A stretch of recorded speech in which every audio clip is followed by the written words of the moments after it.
Bonjour, mon nom est Stéphane Lemont-Langlois. Bienvenue au cours Sociocriminologie ou Théorie socio-criminologique CRI 3000.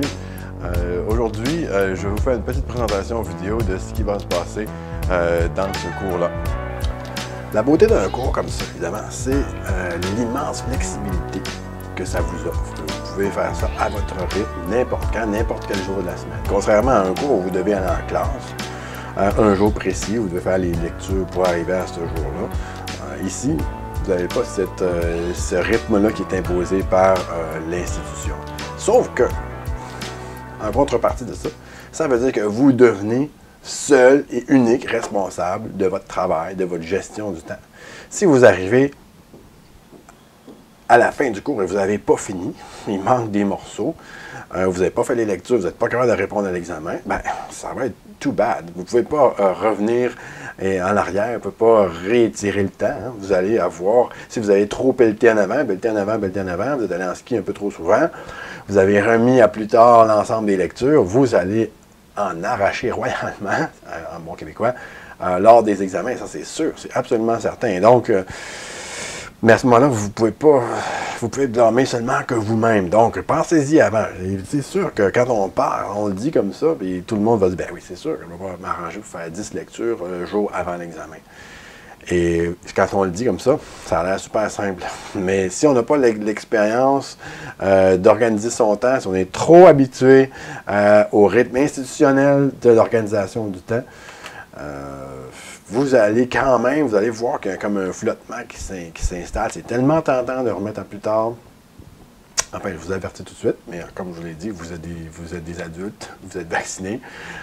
Donc, vous faites comme vous voulez, vous faites ça à votre rythme, au rythme que vous préférez. C'est pour ça, je pense, c'est une des qualités principales de ce genre d'enseignement-là. C'est justement le fait que ça a la flexibilité qui permet de s'adapter à n'importe quel contexte pour des personnes qui viennent d'à peu près n'importe où dans la société. Ils peuvent trouver un petit morceau de temps quelque part, ou 2 ou 3 morceaux de temps quelque part à chaque semaine pour faire un petit peu de ce que ça prend pour terminer le cours.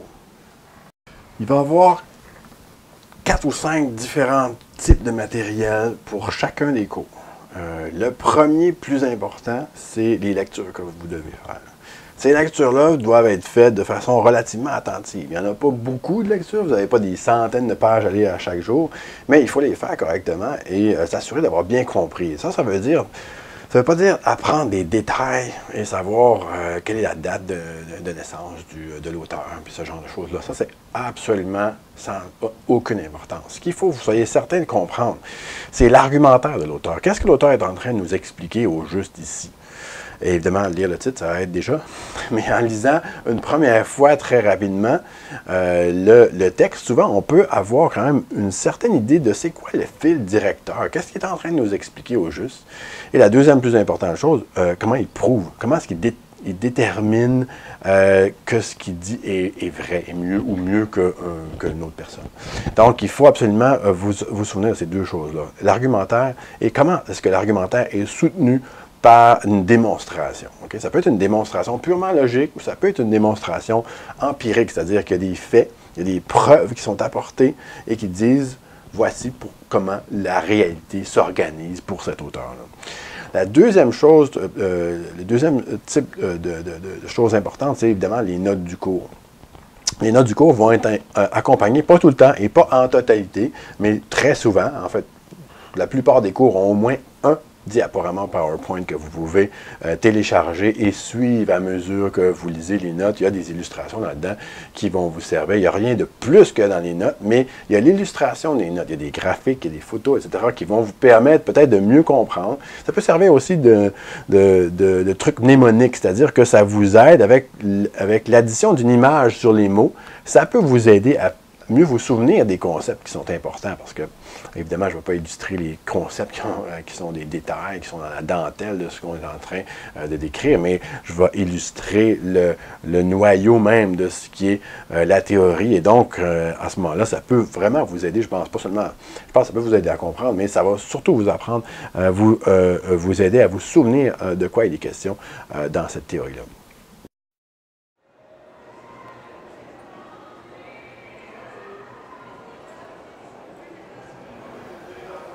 Dans le module 1, on va parler des explications de la criminalité comme fait social et on va essayer de faire l'inventaire des théoriciens qui se sont penchés sur le crime comme fait social et sur les causes du crime, les causes sociales du crime. Ça veut dire, est-ce que, par exemple, question super typique, est-ce que la pauvreté cause le crime? On a un fait social qui cause un fait social, la criminalité.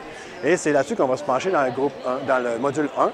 On va voir tous les effets sociaux qui, disons, s'accumulent vers l'individu et causent sa criminalité.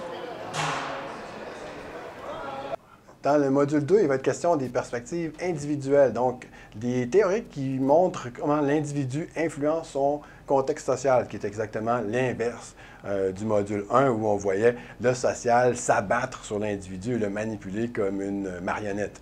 Donc on a ici la perspective montante ou qu'on appelle individualisme méthodologique. Dans le module 3, on va parler de culture. Pas la culture au sens ballet canadien, grands peintres internationaux, etc., mais la culture au sens où on apprend à reconnaître les choses autour de nous avec ce qu'on a appris auparavant. Et ça commence ici avec les Schtroumpfs, entre autres.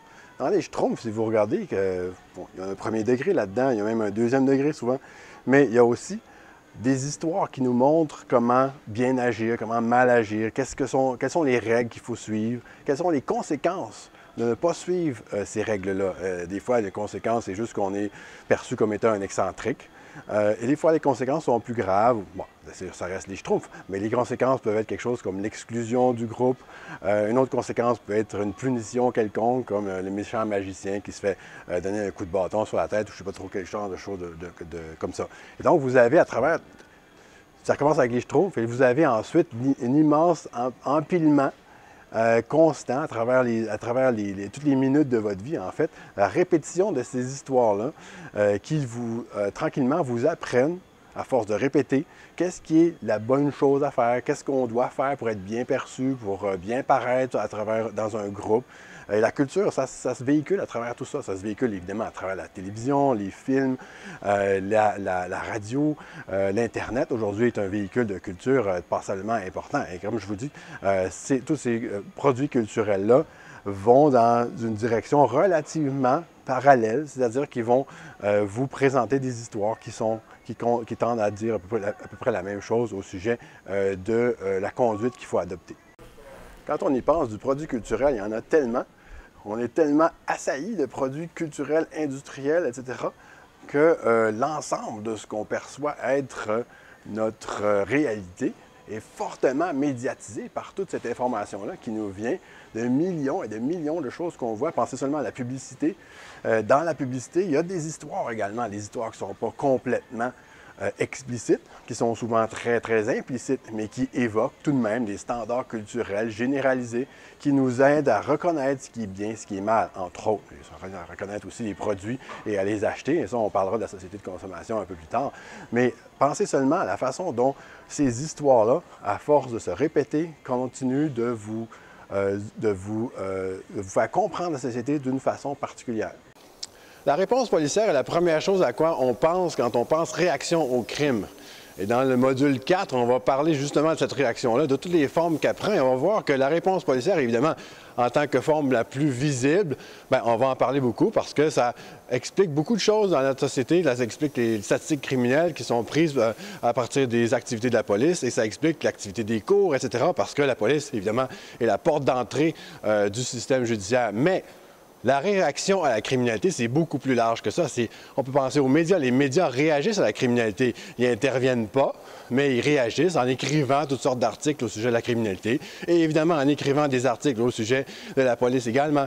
Et de simples citoyens réagissent à la criminalité tout le temps. En fait, la première forme et peut-être la plus importante forme de réaction à la criminalité, c'est celle du citoyen qui fait une forme de contrôle social primaire bien avant que la police arrive. Et évidemment, si ce contrôle social-là ne fonctionne pas, il peut bien faire appel à la police et c'est souvent ce qui va arriver. Mais dans bien des cas, le contrôle social primaire effectué par le citoyen en tant que réaction sociale à la criminalité est super efficace et arrête la criminalité avant qu'elle se rende à la police. La seule chose que j'aimerais vous rappeler en dernier, c'est de vous assurer de bien faire vos lectures à temps et de participer au blog. Parce que le blog, ça compte dans vos évaluations. Donc, sur ça, je vous laisse et on se revoit en classe virtuelle.